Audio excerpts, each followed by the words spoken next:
Så. Nu är det fredag. Nu är det fredag, Jan. Och vi är ju inte på kontoret den här gången. Nej. Vi är på vägarna, men det är ingen anledning att hoppa över en spaning. Den här gången ska vi prata om lite saker som reflektioner vi har kring upphandlingar.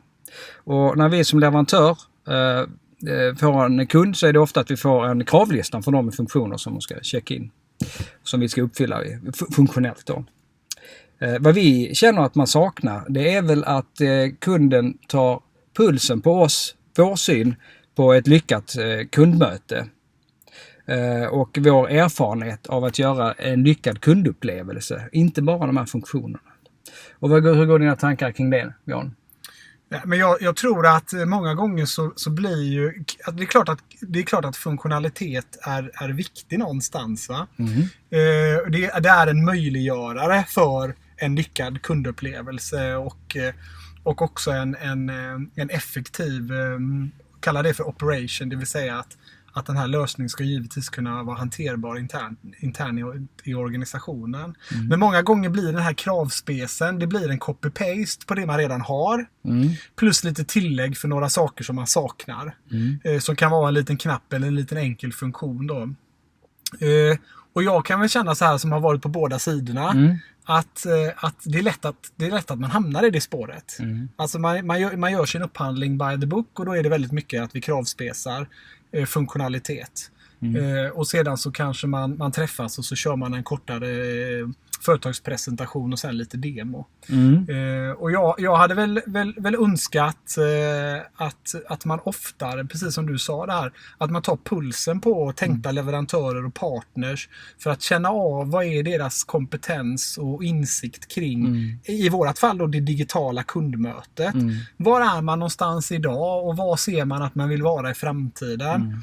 Och till exempel att man i workshopform diskuterar det öppet och transparent och sedan ber den tänkta partnern eller leverantören komma tillbaka med lite förslag och idéer på hur skulle detta kunna förverkligas, hur skulle det kunna se ut och där man till och med kan utmanas lite i de tankarna som man har.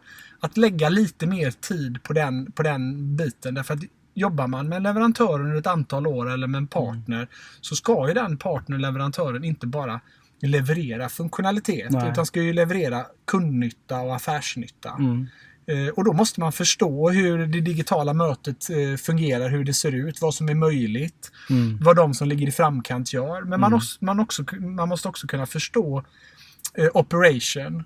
Det vill säga hur jobbar man effektivt i exempelvis en kundsupport eller hur jobbar man effektivt i en backoffice för att få de här mötena att bli så bra och lyckosamma som möjligt. Och då kan det handla om insikt kring vilka typer av förmågor behöver vi rekrytera. Hur ska man jobba med utbildning för att stärka medarbetarna i ett digitalt möte.